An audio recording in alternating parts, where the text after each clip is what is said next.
Bab 176 Celah dalam aturan. Ayo kita lihat betapa mewahnya restoran itu, kartu keanggotaannya saja sampai 1 juta yuan. Ah! Wang Jiawen mengerucutkan bibirnya dan tertawa kecil, dengan nada sedikit meremehkan. Awalnya, dia tidak terlalu suka restoran kecil seperti ini.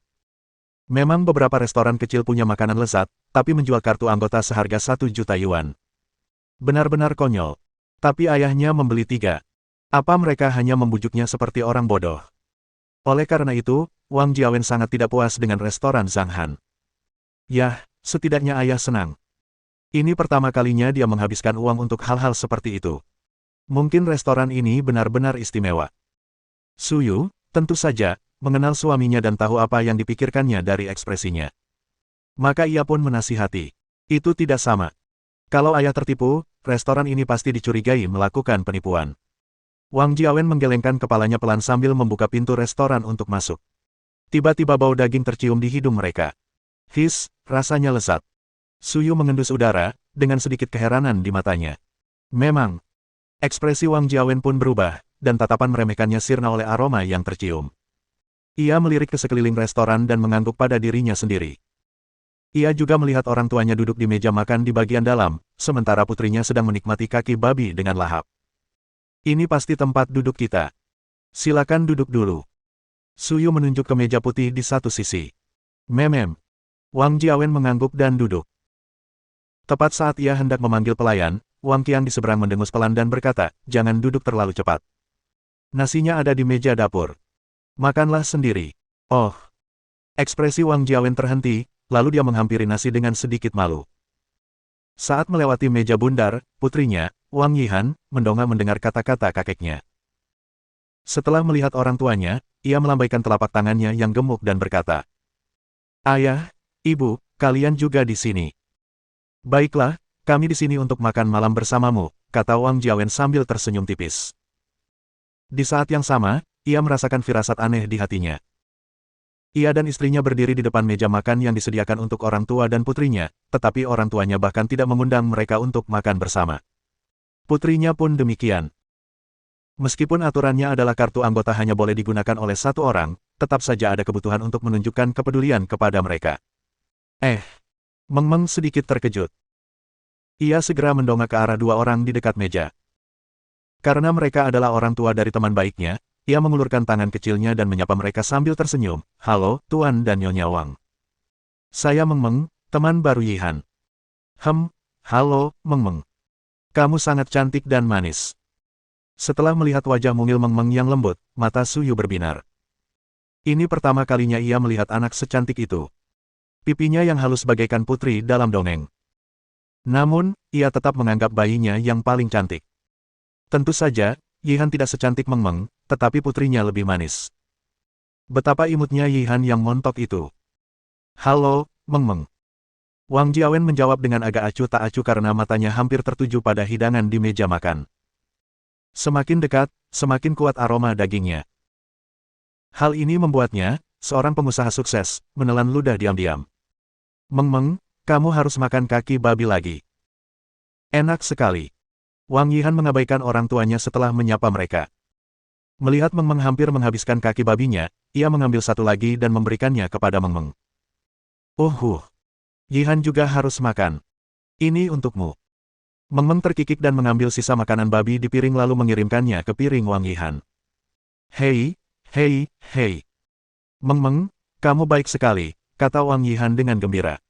Kedua gadis kecil itu mulai makan lagi. Melihat putrinya sendiri mengabaikannya, mulut Wang Jiawen bergetar. Ia menyeret Suyu dan berkata, kalau begitu, ayo kita makan nasi. Berjalan ke meja dapur, Wang Jiawen dan Suyu sedikit terkejut ketika mereka melihat hanya ada sedikit nasi goreng telur. Keduanya mengamati restoran itu lagi dan akhirnya menemukan fakta yang kejam, non-anggota hanya boleh makan nasi goreng telur. Jadi keduanya dengan berat hati mengambil seporsi nasi goreng telur masing-masing dan duduk kembali di kursi mereka, keduanya merasa sedikit tidak senang. Setidaknya mereka orang-orang berstatus tinggi. Bagaimana mungkin mereka keluar untuk makan malam dan hanya disuguhi nasi goreng telur?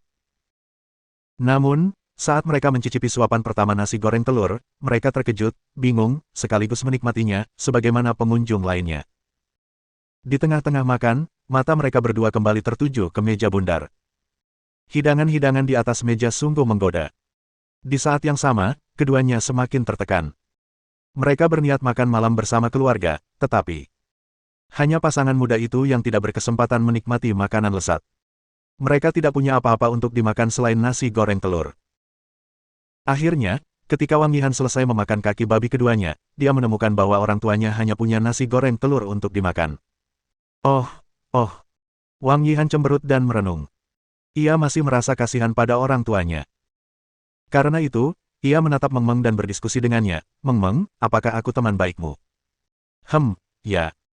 Kalau begitu, aku mau memberikan beberapa hidangan untuk ayah dan ibuku. Boleh. Wang Yihan ragu untuk mengungkapkan pikirannya. Setelah itu, matanya tampak sedikit gugup. Baiklah. Meng Meng hanya ingin berkata, ya, tetapi ingat bahwa non-anggota tidak bisa makan hidangan, jadi dia cemberut mulutnya dan menatap Zhang Han. Sebelum anak kecil itu berbicara, Zhang Han tersenyum dan menggelengkan kepalanya. Ia berkata kepada Wang Yihan dengan santai, sajikan hidangannya. Tidak apa-apa. Semua hidangannya enak. Terima kasih, Paman. Kalau begitu, bolehkah aku menggunakan piringku?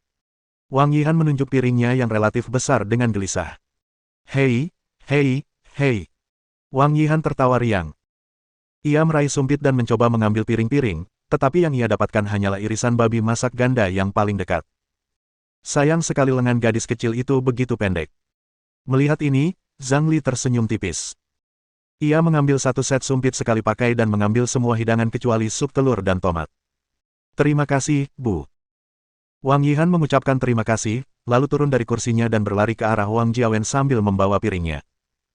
Ayah, Ibu, makanan di sini sangat lezat. Aku juga sudah mengisinya untukmu. Silakan dinikmati. Wang Yihan meletakkan piring di atas meja dan berkata. Melihat pemandangan ini, air mata Wang Jiawen hampir jatuh. Mereka sudah lama merindukan hidangan itu. Putrinya masih peduli padanya.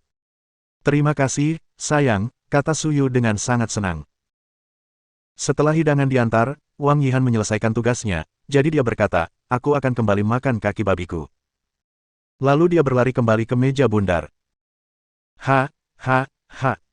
Wang Jiawen menyeringai. Ia mengambil iga babi dan mengirimkannya ke piring Suyu, sambil berkata, kamu paling suka iga babi rebus. Coba saja. Kamu juga harus makan. Suyu juga mengambil satu untuk suaminya. Setelah mereka memasukkan iga ke dalam mulut, penampilan mereka berubah total. 10.000 layar peluru melesat cepat melewati pikiran mereka. Namun, pengunjung restoran yang berada di belakang keduanya tercengang melihat pemandangan ini. Apa? Non-anggota juga bisa menikmati hidangannya. Astaga! Apa yang telah terjadi? Ini, ya ampun. Seorang pria botak membelalakkan matanya dan berkata, sepertinya aku menemukan celah dalam aturan restoran. Ya. Sial. Akhirnya aku tahu kalau ada operasi semacam ini. Sanjung putri bos dan non-anggota bisa menikmati hidangannya tanpa kartu anggota, seru pria di seberang. Hebat, sepertinya aku melihat secercah harapan. Ini benar-benar berita bagus.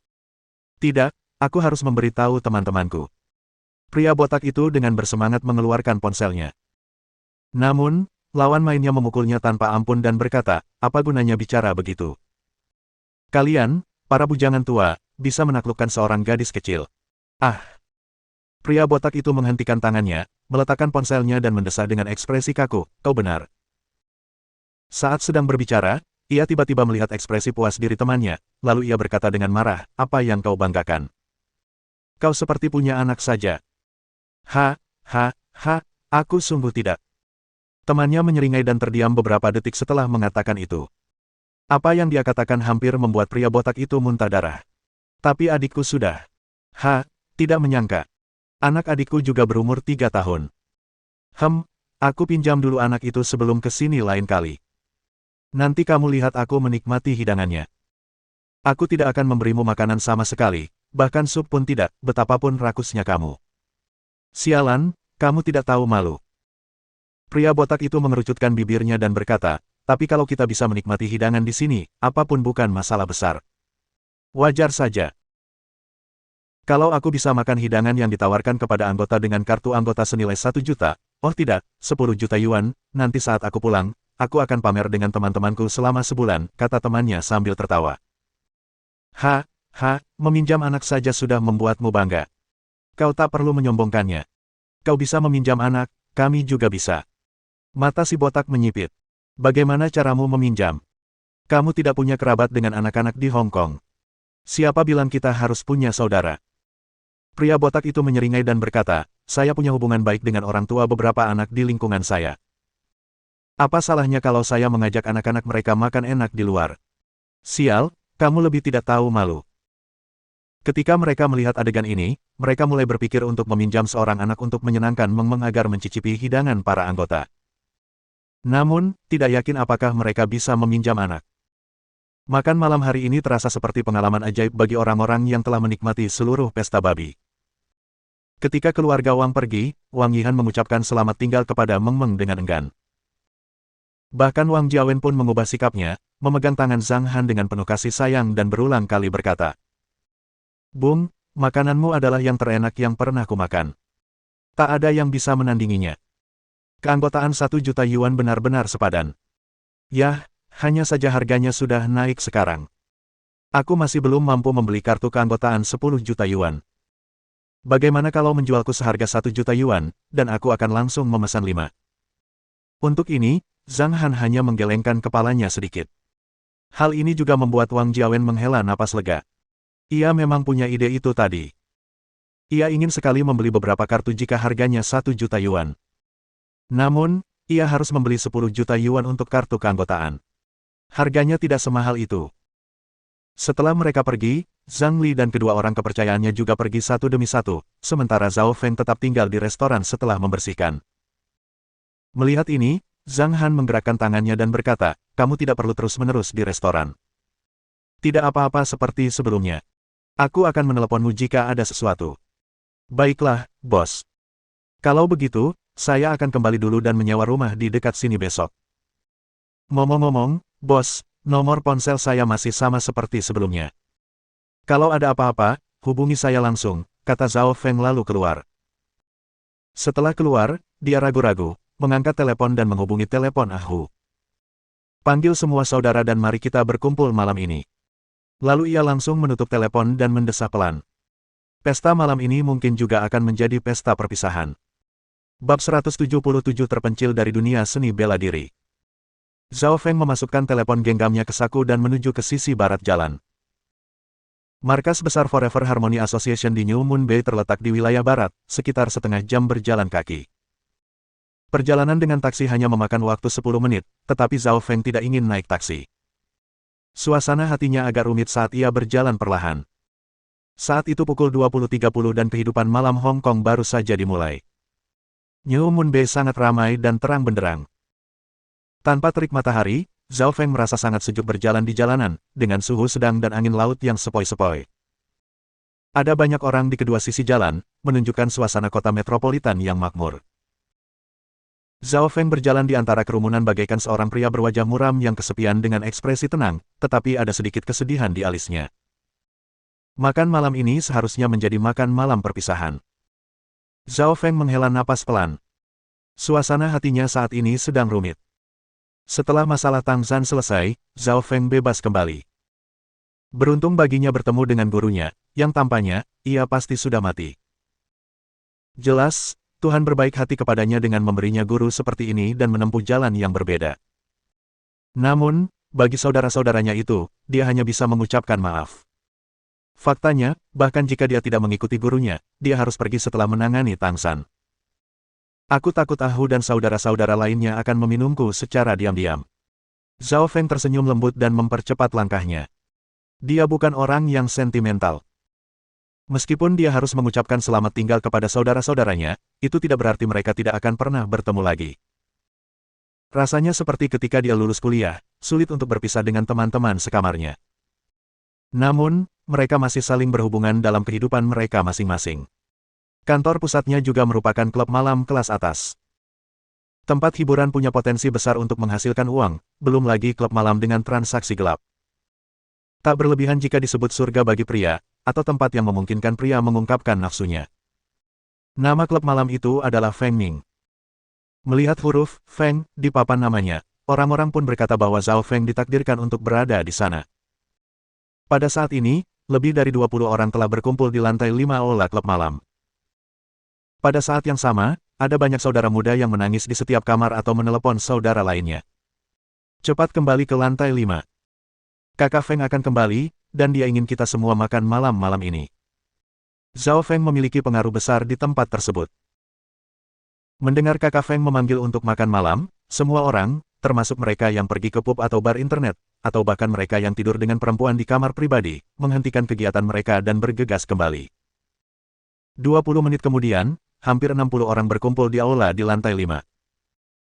Orang-orang ini pada dasarnya adalah orang kepercayaan Zhao Feng, dan belasan orang lainnya diperkirakan akan datang kemudian. Di antara mereka, sekitar 60 orang semuanya dikenal oleh Zhao Feng, dan belasan lainnya juga merupakan bawahan barunya yang bergabung dalam beberapa bulan terakhir.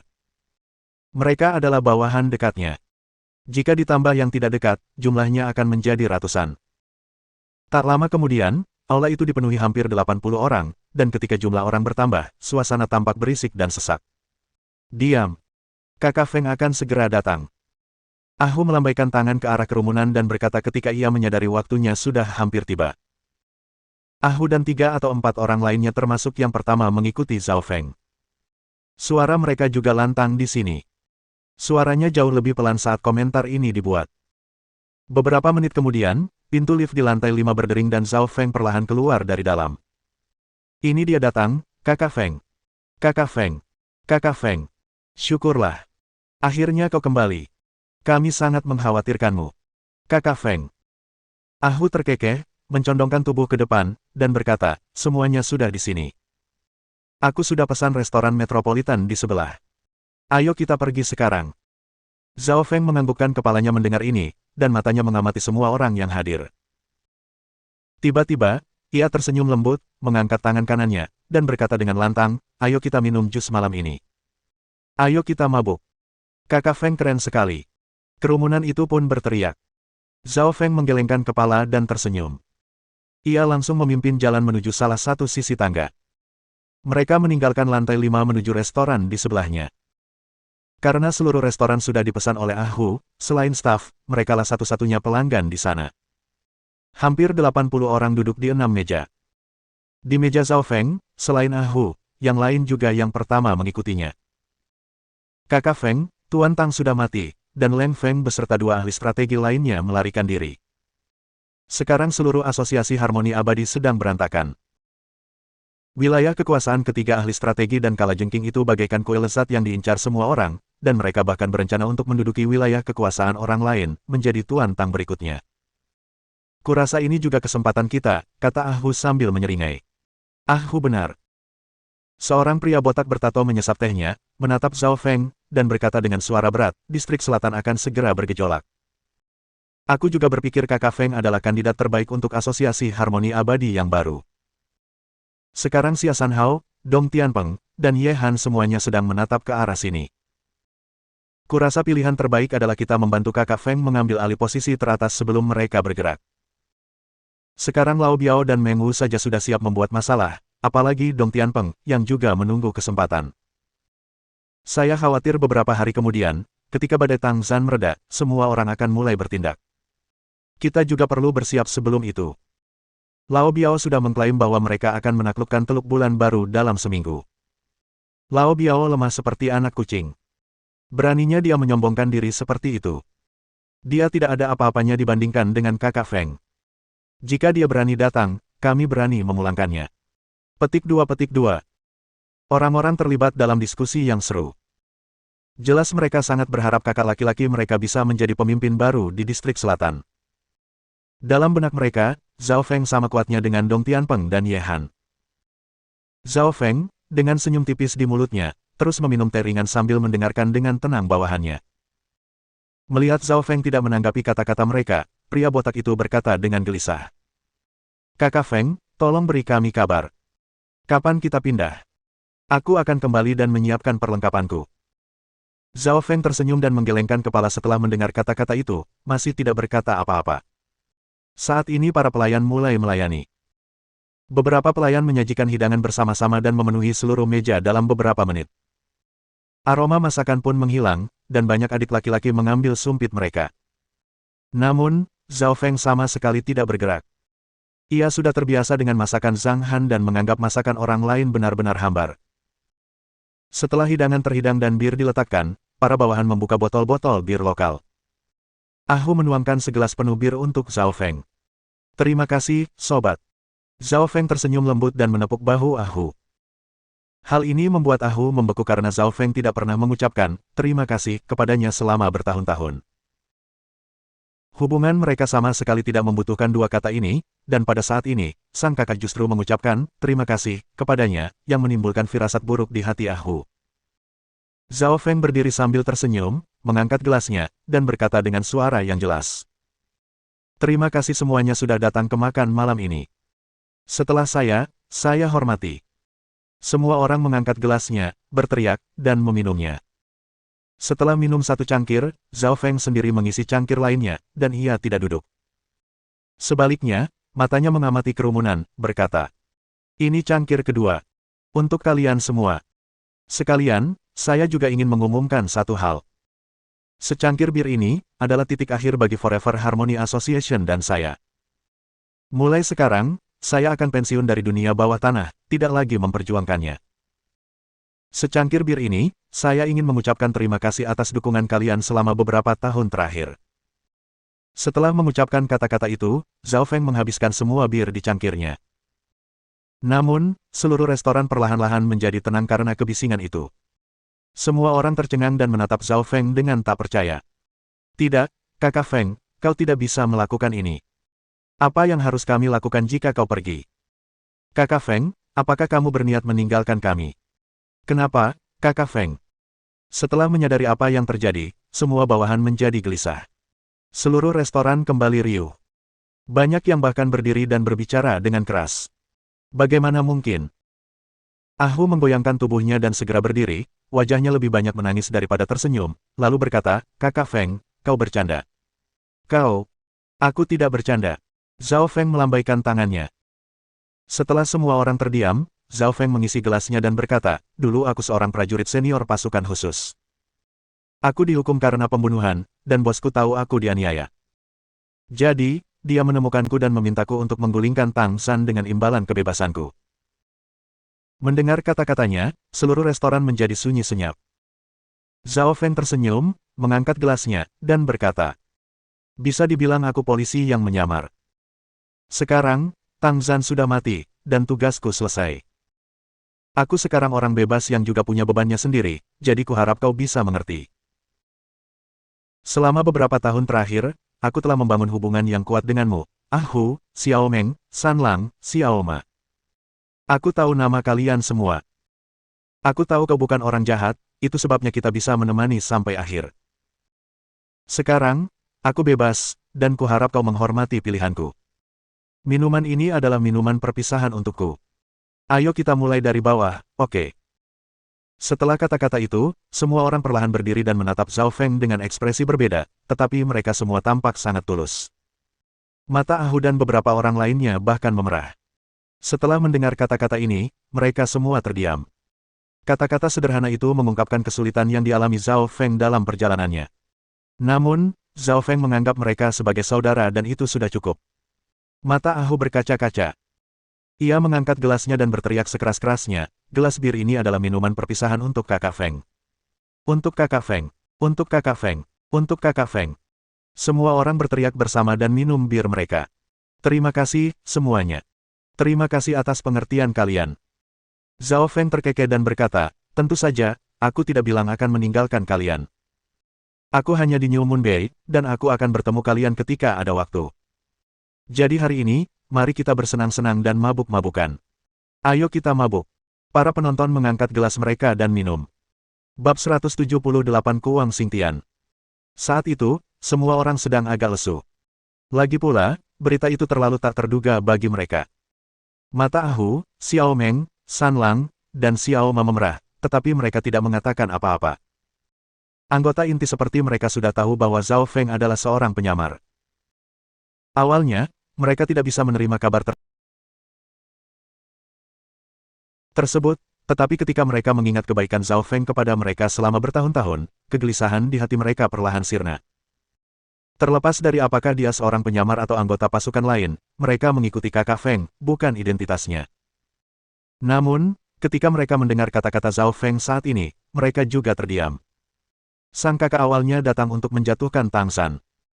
Sekarang setelah Tang San meninggal, kakak Feng tidak perlu khawatir dan ingin menjalani kehidupan normal. Hanya saja, mereka masih berharap Zhao Feng akan tetap tinggal dan memimpin mereka untuk memperebutkan kendali distrik selatan.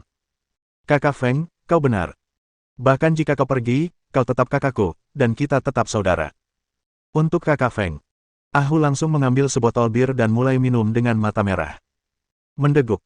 Dia menghabiskan sebotol bir dengan beberapa teguk. Meskipun dia bisa minum dengan baik, kebiasaannya minum cepat saat perut kosong juga membuat otaknya pusing. Bagus, makasih, bro. Zhao Feng tertawa, dengan gembira mengambil botol dan meminumnya. Kakak Feng, sayang sekali harus bergantian bersulang, tapi hari ini, kami hanya ingin melakukannya. Untuk kakak Feng. San Lang yang lebih kurus mengambil sebotol dan meminumnya. Aku akan minum bersama kalian semua hari ini, jadi jangan sampai terjatuh di hadapanku. Zhao Feng tersenyum dan mengambil sebotol bir untuk diminum. Kakak Feng. Xiao Meng, seorang pendiam berhati kejam, langsung menelepon kakak laki-lakinya dan minum sebotol. Ayo minum. Zhao Feng mengikuti sambil membawa sebotol.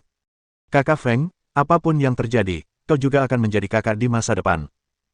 Jangan ragu untuk menghubungi kami jika kau butuh sesuatu. Xiao Ma mengambil sebotol bir dan meneguknya. Roti panggang. Zhao Feng minum sebotol lagi. Kakak Feng. Kemudian, orang lain di meja bersulang satu persatu. Setelah bersulang, Zhao Feng telah menghabiskan 12 botol bir. Jika keadaan normal, Zhao Feng pasti pusing setelah minum begitu banyak saat perut kosong. Namun, ia hanya sedikit pusing berkat tubuhnya yang lebih kuat. Sepertinya ia masih bisa minum 3 atau 4 putaran. Ahu dan yang lainnya sebenarnya tidak ingin minum Zhao Feng di bawah meja. Setelah berputar-putar, mereka semua mulai makan terlebih dahulu dan berencana untuk minum lagi sebentar. Namun, ketika mereka baru saja menggerakkan sumpitnya, terdengar tepukan dari gerbang restoran. Desir.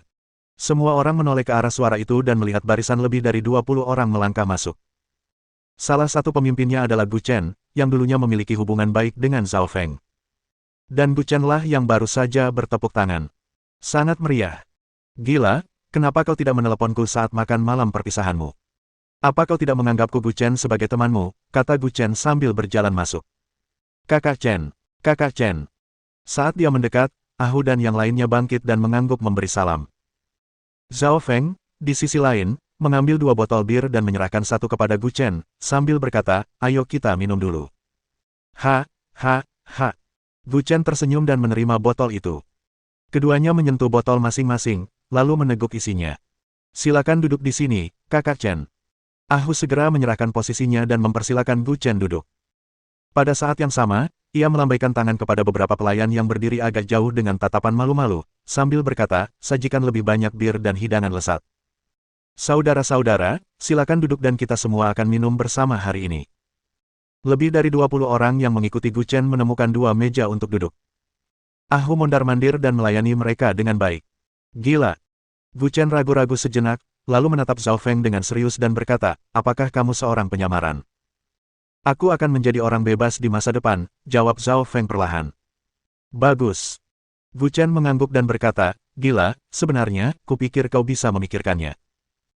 Seperti yang kau tahu, seseorang tidak akan mudah memasuki dunia seni bela diri, dan tidak akan mudah juga untuk berhenti.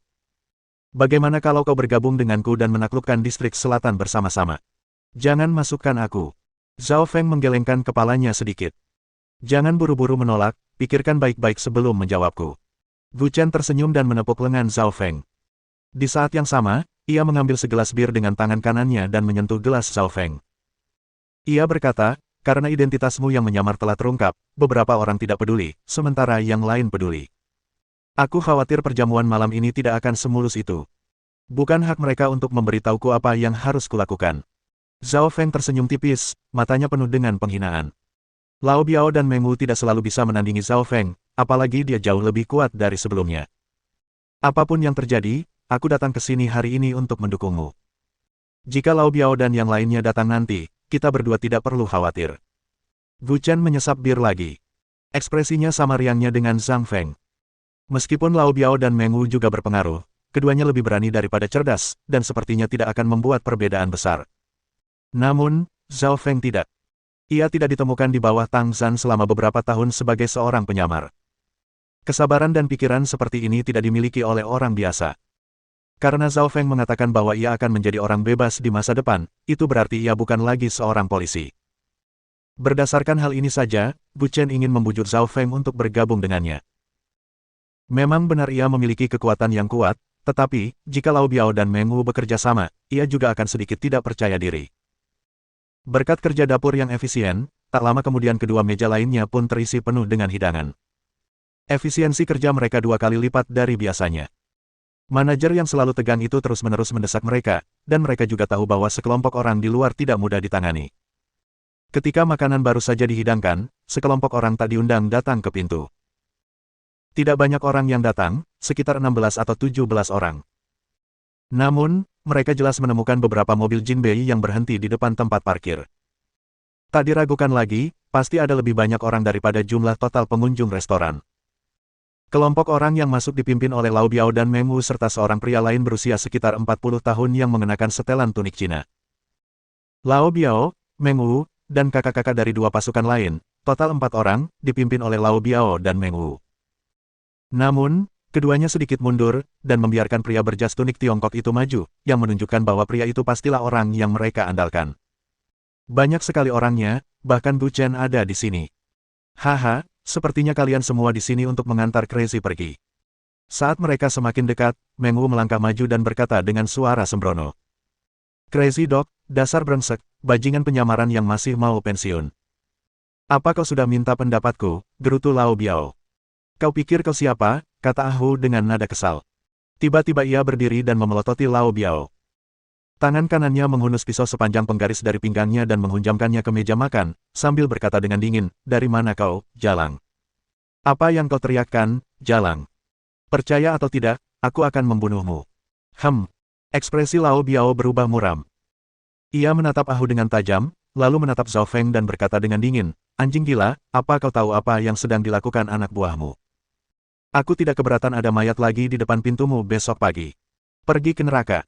Semua bawahan Zhao Feng memukul meja, berdiri dan mengumpat Lao Biao. Baiklah. Zhao Feng sedikit mengernyitkan alisnya dan mengangkat telapak tangannya. Saat bawahannya berhenti memaki, ia berdiri dan maju 2 langkah. Karena perbedaan tinggi badan, ia sedikit menunduk menatap Lao Biao, lalu berkata dengan dingin.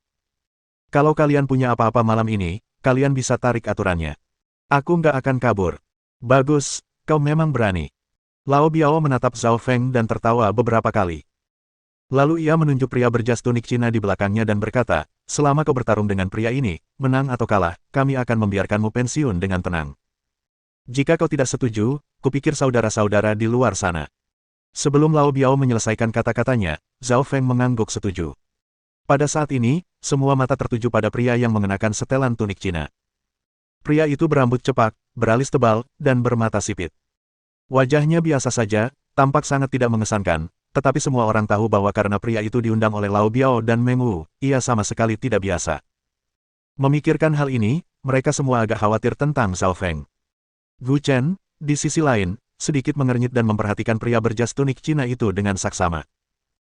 Gu Chen merasa pria itu agak familiar, seolah-olah pernah melihatnya di suatu tempat, tetapi ia tidak dapat mengingatnya setelah memikirkannya dengan saksama. Mendengar janji Zhao Feng, Lao Biao tertawa terbahak-bahak dan bertepuk tangan.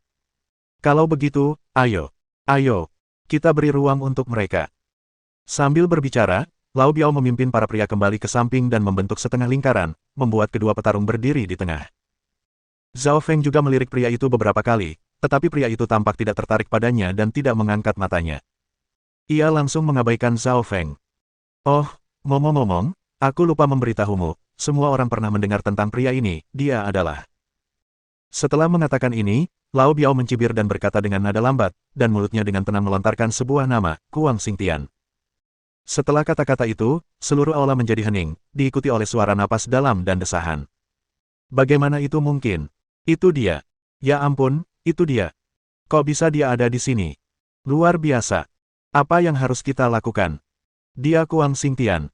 Bagaimana dengan kakak Feng kita? Kerumunan itu pun terlibat dalam perbincangan yang riuh, dan semua orang mengubah pandangan mereka, mata mereka penuh dengan keheranan dan ketakutan. Gu Chen juga merasakan kekakuan ekspresinya dan hatinya berangsur-angsur mendingin. Siapa sangka dia adalah Kuang Xingtian. Kuang Xingtian adalah ikon di Pulau Selatan. Ia adalah petarung nomor satu bagi Tian Hao, sang penguasa Pulau Selatan. Ia sendiri telah memenangkan separuh Pulau Selatan untuk Tian Hao. Meskipun pria itu menghilang dari Hong Kong 6 tahun lalu, kisahnya masih tersebar. Gu Chen tahu banyak tentangnya. Ia tahu bahwa ia adalah seorang ahli bela diri, mahir dalam pukulan 1 inci, Sansu, tinju Thailand, judo, taekwondo, del. Ia pernah menjadi Raja Sansu dan Raja Gladiator di Pulau Selatan. Meskipun taekwondo adalah pemegang sabuk hitam, ia dapat menjatuhkan pemegang sabuk hitam lainnya dalam satu pukulan. Bab 179 seekor katak yang hidup di dasar sumur. Kuang Xingtian pernah menyapu bersih semua kekuatan bawah tanah di Pulau Selatan, bahkan ia pernah mengalahkan seorang pensiunan prajurit pasukan khusus luar negeri hingga membuatnya lumpuh dalam 3 jurus. Dapat dikatakan bahwa tidak ada seorang pun dari pasukan bawah tanah di Pulau Selatan yang berani melawannya secara langsung, karena mereka akan berakhir dengan kematian atau cacat. Namun, Kuang Xingtian menghilang entah bagaimana 6 tahun yang lalu. Setelah itu, kekuatan Tian Hao mulai menurun, dan ia meninggal setengah tahun kemudian setelah ditikam 3 kali oleh musuh. Sejak saat itu, kekuatan bawah tanah di Pulau Selatan berada dalam kekacauan. Ketika masa-masa sulit melahirkan orang-orang kuat, Tang Zhan mulai bangkit sejak saat itu.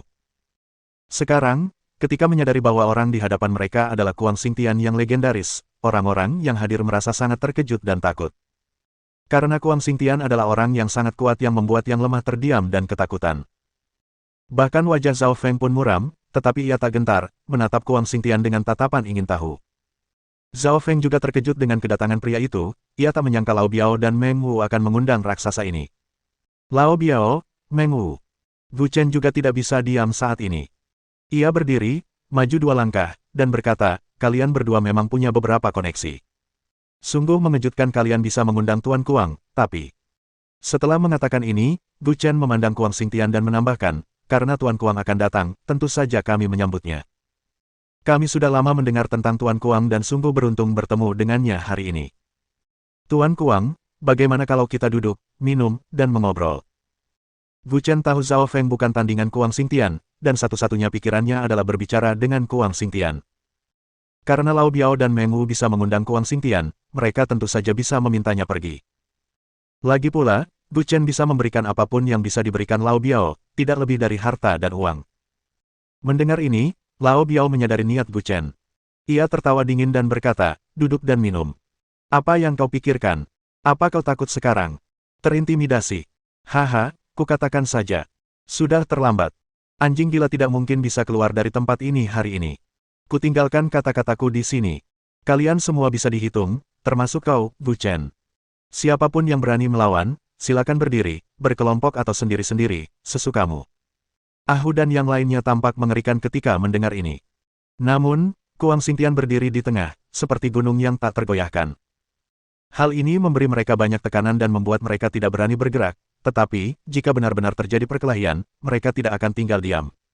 Namun, kata-kata Lao Biao membuat wajah Gu Chen muram. Ia menatap Lao Biao dan berkata perlahan, saya sedang berbicara dengan Tuan Kuang. Anda pikir Anda siapa? Kau akan segera tahu siapa aku, kata Lao Biao sambil tersenyum tipis. Gu Chen, kusarankan kau lupakan saja masalah ini. Crazy Dog itu polisi yang menyamar. Menurut aturan dunia bela diri, dia pantas ditikam 3 kali dan ditusuk 6 kali. Aku sudah memberinya kesempatan untuk bertarung, itu sungguh belas kasihan ekstra. Haha, jangan buang-buang katamu padanya. Meng Wu tertawa dingin dan berkata, Gu Chen, kalau kau mau campur tangan, tunggu saja sampai Tuan Kuang berurusan dengan Zhao Feng. Sekarang kau tonton saja dengan jujur. Ngomong-ngomong, jangan pikir kau aman. Setelah kita menaklukkan Teluk Bulan Baru, target kita selanjutnya adalah kau. Kau harus bersiap-siap sebelumnya. Benarkah? Gu Chen menyipitkan matanya dan berkata, kalau begitu aku menunggumu. Jangan membuatku menunggu. Oh, ngomong-ngomong, distrik selatan sedang tidak damai akhir-akhir ini. Jangan mati di luar sebelum kau menyelesaikan ambisimu. Kudengar kau menyimpan 2 gadis cantik di apartemen tinggi di Jalan Yongnan. Sepertinya mereka cukup cantik. Meng Wu mengerutkan kening dan menggertakkan giginya. Dia tidak menyangka Gu Chen telah menemukan tempat persembunyiannya. Dia pikir Gu Chen sepertinya tahu segalanya. Karena Meng Wu tak lagi berbicara, Bu Chen mencibir dan menatap Kuang Xingtian lagi. Tuan Kuang, saya menghormati Anda, dan saya rasa kita bisa duduk dan berbincang baik-baik. Apapun yang mereka miliki, saya juga memilikinya. Bagaimana menurut Anda? Tidak perlu bicara. Zhao Feng, yang tadinya tenang, tiba-tiba membuka mulutnya. Ekspresinya tampak tenang. Ia menatap Kuang Xingtian dengan tenang dan berkata, ini hanya pertengkaran kecil, yang akan segera selesai. Setelah kata-kata ini, seluruh aula kembali hening. Semua orang menatap Zhao Feng dengan tak percaya, entah dari mana keyakinannya itu berasal. Lawan bicaranya bukanlah orang biasa, melainkan Kuang Xingtian yang terkenal. Bahkan ekspresi Gu Chen sedikit berubah. Jika Kuang Xingtian bersedia duduk dan berbicara, dia yakin bisa menyelesaikannya, tetapi apa yang dikatakan Zhao Feng menunjukkan bahwa dia meremehkan Kuang Xingtian. Apakah dia mencari kematian? Kakak Feng, jangan impulsif. Hu tampak cemas. Ia berbisik di samping Zhao Feng, di mana ada kehidupan, di situ ada harapan. Kakak Feng, tenanglah. Ya, Kakak Feng, Kuang Xingtian terlalu kejam. Tolong jangan impulsif. Kakak Feng, tolong biarkan Kakak Chen membicarakan hal ini. Beberapa orang bergegas membujuk. Gu Chen juga menarik napas dalam-dalam, meraih lengan Zhao Feng dengan tangan kanannya, dan menyuruhnya diam.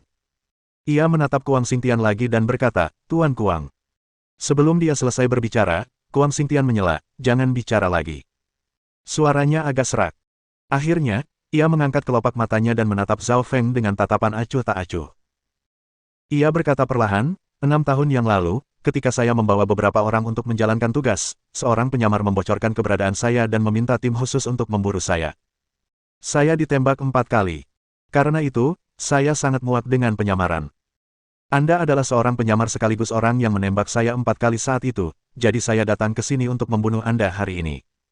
6 tahun yang lalu, itu kamu. Zhao Feng tiba-tiba terkejut, memikirkan kejadian 6 tahun lalu. Saat itu, tim mereka mengepung dan menekan sekelompok penjahat. Salah satu dari mereka, seorang guru berpakaian abu-abu, berhasil menerobos meskipun terluka. Ia tidak menyangka pria itu adalah Kuang Xingtian. Ya, itu aku. Kuang Xingtian tersenyum tipis dan berkata, merupakan hal yang baik untuk mengambil nyawamu selama perjalananku di Hong Kong.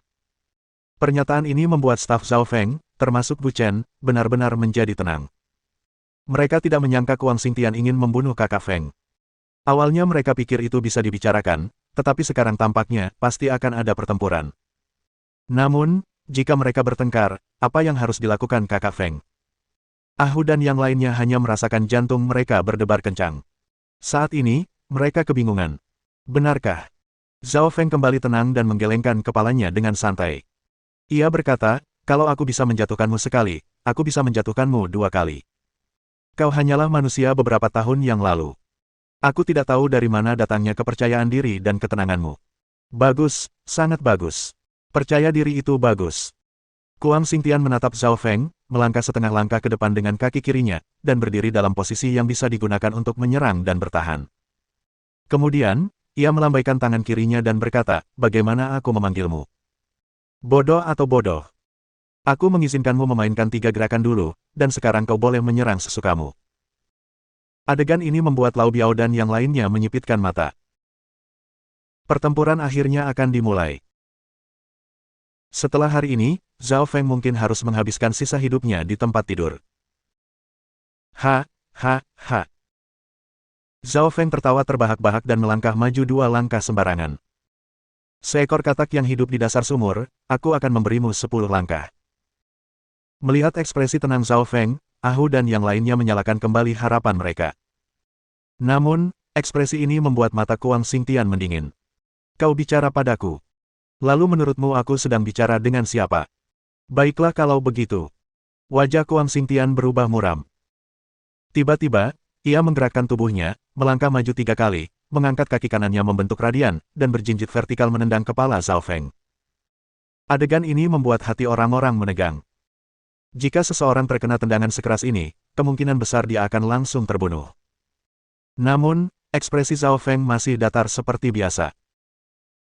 Ia mundur perlahan, lalu merentangkan tangan kirinya dengan cepat, membuat gerakan menyamping dan menepis kaki Kuang Xingtian. Ia dengan mudah menangkis tendangan tersebut, dan di saat yang sama Zhao Feng melontarkan sepatah kata. Hah! Tatapan mata Kuang Xingtian berubah jahat.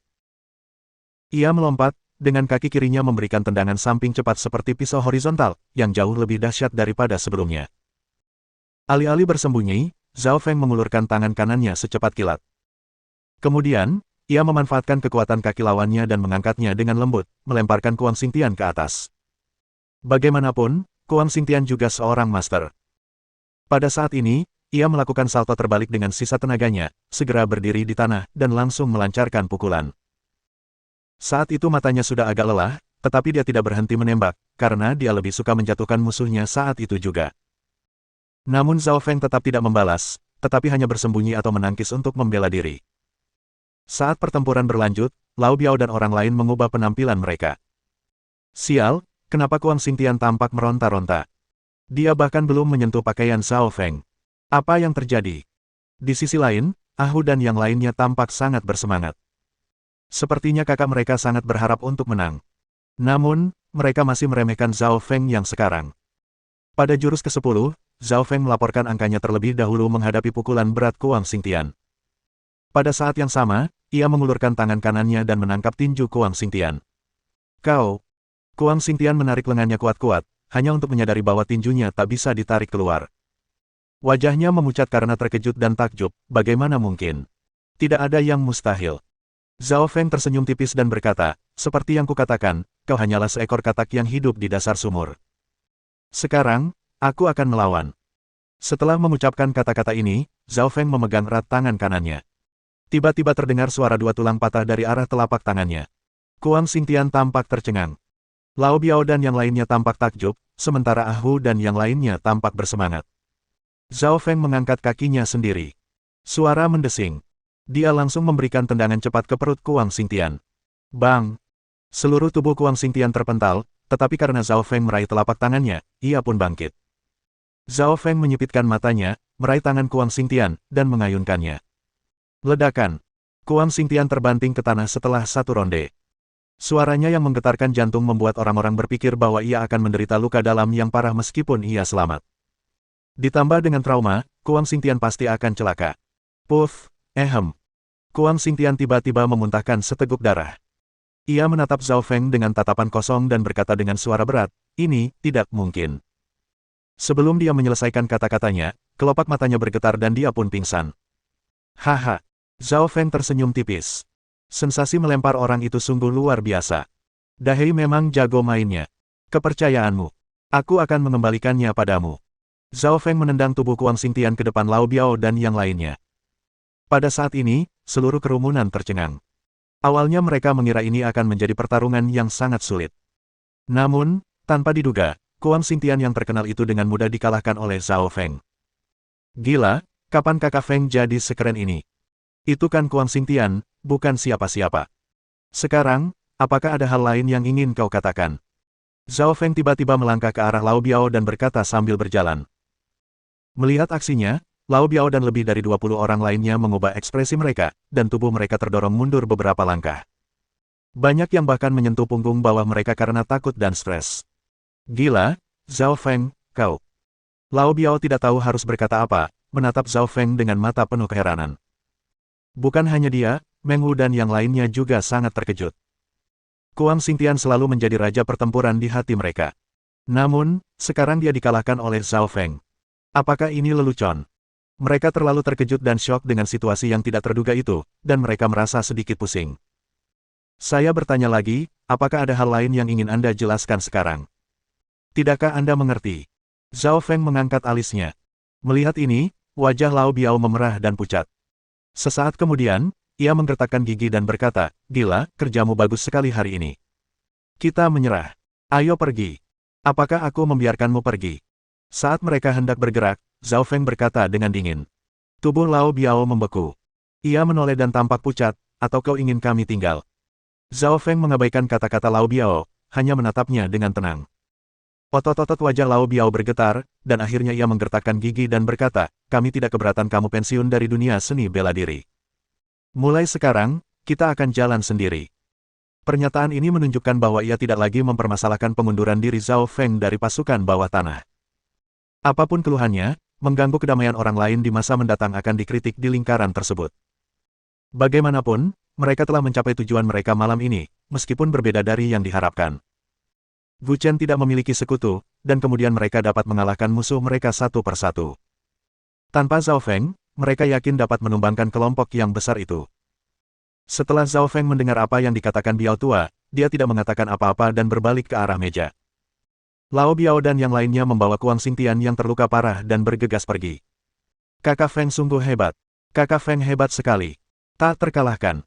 Hahaha. Begitu mereka pergi, semua orang yang hadir, termasuk anak buah Gu Chen, berteriak-teriak. Tanpa pikir panjang, mereka bersiap untuk minum sepuasnya setelah menyelesaikan masalah. Bersama dia, distrik selatan bisa direbut, tapi Gu Chen memejamkan mata. Ia sangat ingin membujuk Zhao Feng untuk bergabung dengan tim, tetapi ia tahu malam ini bukan waktu yang tepat untuk membicarakan hal ini. Dengan pemikiran ini, dia hanya bisa minum sepuasnya dengan Zhao Feng. Akibatnya, banyak orang mabuk malam itu, termasuk Zhao Feng dan Gu Chen. Gu Chen diusir oleh stafnya yang tidak minum, sementara Zhao Feng diantar ke hotel sebelah oleh bawahannya, yang memesankan kamar suite presidensial untuknya dan menenangkannya dengan baik sebelum pergi. Bagi Zhao Feng, malam ini adalah awal kepergiannya dari asosiasi harmoni selamanya dan menjadi orang bebas. Tidak terjadi apa-apa pada malam itu. Pukul 7 pagi berikutnya, restoran buka seperti biasa. Selain Liang Mengqi, Sun Dongheng, dan lainnya, manajer restoran di sebelahnya dan Xiao Mei juga mengantre lebih awal dan menjadi pengunjung pertama. Ketika nasi goreng telur dan sup mie sedang disiapkan, orang-orang tiba-tiba menyadari bahwa sang bos masih sibuk di dapur. Mereka tak dapat menarik kembali pandangan mereka saat melihat pemandangan itu. Wow! Apa kita punya bakpao kukus untuk sarapan? Seru Yu Qingqing kaget. Zhang Han menjawab tanpa menoleh ke belakang sambil cepat-cepat membungkus roti daging kukus. Akan lebih cepat untuk membuat bakpao daging kukus yang besar, tetapi Meng Meng memiliki mulut ceri yang kecil sehingga lebih nyaman untuk memakan bakpao yang kecil, jadi Zhang Han jelas berkemas dan berencana untuk mengukus bakpao daging yang kecil. Isian dagingnya adalah daging babi dengan daun bawang, karena daging babi itu telah menaklukkan Liang Mengqi dan yang lainnya tadi malam.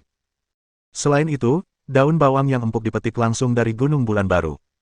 Rasanya tak perlu diragukan lagi.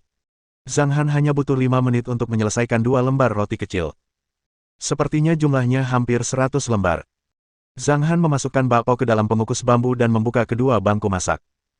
Kemudian, bakpao mulai dikukus. Kalau ada bakpao, aku akan menunggu. Liang Mengqi meletakkan sumpitnya dan menunggu. Yu Qingqing dan Zhao Dahu juga menghentikan sumpit mereka, sementara keluarga Sun Dongheng masih makan dengan perlahan. Seporsi nasi goreng telur saja tidak cukup. Mereka masih berniat mencicipinya ketika bakpao daging kukus sudah siap. Oh, kejam sekali. Bakpao kukus kecil Lin Hai adalah favoritku. Tapi, aku hanya bisa menontonnya. Xiao Mei berteriak di satu sisi. Tidak masalah. Biar aku temani kamu nonton, ha. Atau kita makan cepat dan keluar sebelum rotinya keluar, kata manajer itu ragu-ragu.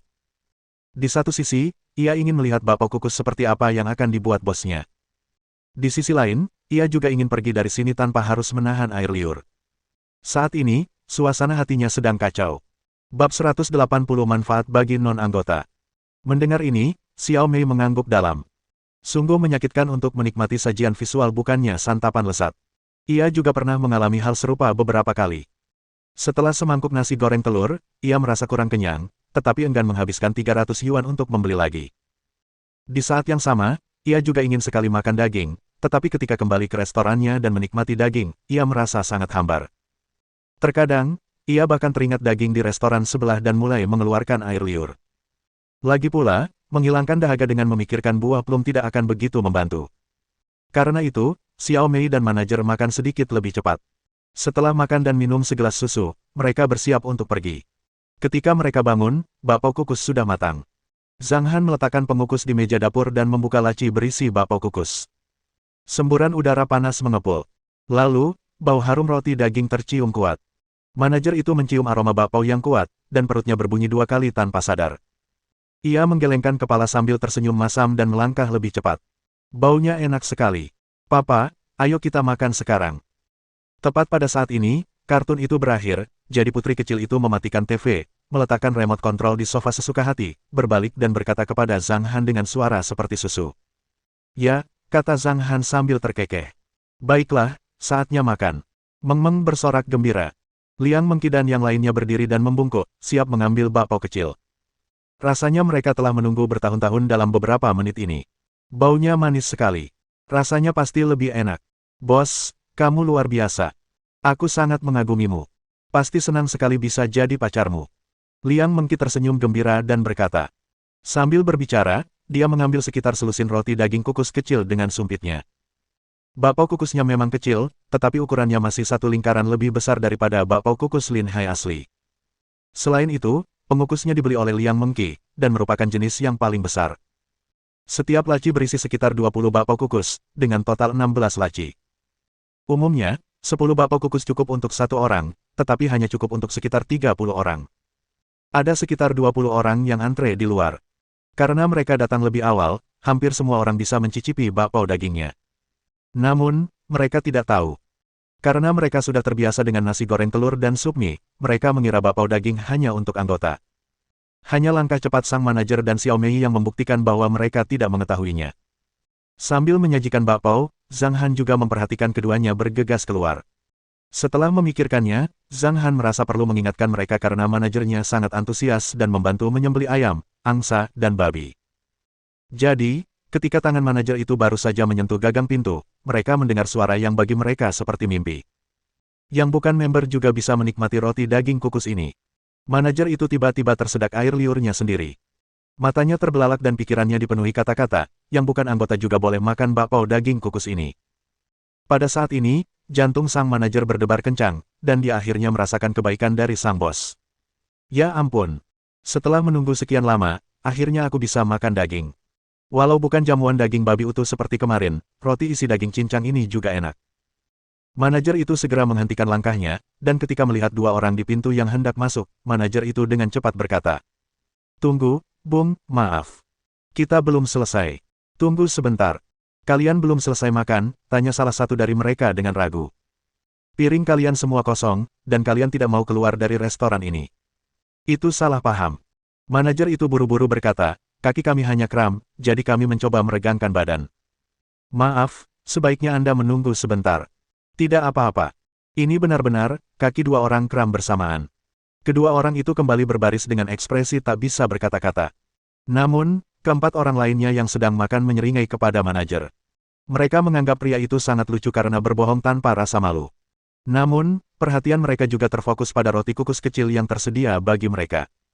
Lagi pula, makanan adalah hal terpenting. Mereka datang ke sini untuk makanan enak. Intinya, semua orang di sini adalah pencinta kuliner sejati. "Bos, bisakah kita semua makan?" Seorang lelaki agak pusing karena kejutan tiba-tiba itu dan bertanya dengan sedikit kebingungan. "Ya." Zhang Han mengangguk. Setelah menerima jawaban afirmatif, keenam pengunjung non-anggota dipenuhi dengan kegembiraan yang luar biasa. "Haha, terima kasih, bos. Akhirnya kita bisa makan daging," kata manajer itu sambil tersenyum, lalu memimpin jalan menuju meja dapur. "Berapa harga satu laci bakpao kecil?" "Berapa laci yang bisa dimakan maksimal?" tanya seorang pria yang masih terjaga. Tentu saja, alasan ia tetap waras adalah karena kantongnya tidak menggembung. Di dalamnya hanya ada 700 yuan. Jika terlalu mahal, ia tidak akan mampu membelinya. Hal itu mengingatkannya pada pengalaman makan pertamanya di sini. Saat itu, dengan uang di sakunya hanya sekitar 100 yuan, ia berencana menggunakan ponselnya untuk memindai kode pembayaran. Namun, pemilik restoran mengatakan itu terlalu rumit dan tidak mengizinkannya. Akhirnya, ia dengan canggung berhasil meminjam beberapa ratus yuan dari seseorang yang makan di meja yang sama. Meskipun ia mengembalikannya keesokan harinya, ia tetap merasa malu memikirkannya. Mendengar pertanyaan itu, Zhang Han ragu-ragu dan berkata, "Sama seperti nasi goreng telur. Setiap orang maksimal 10 bakpao."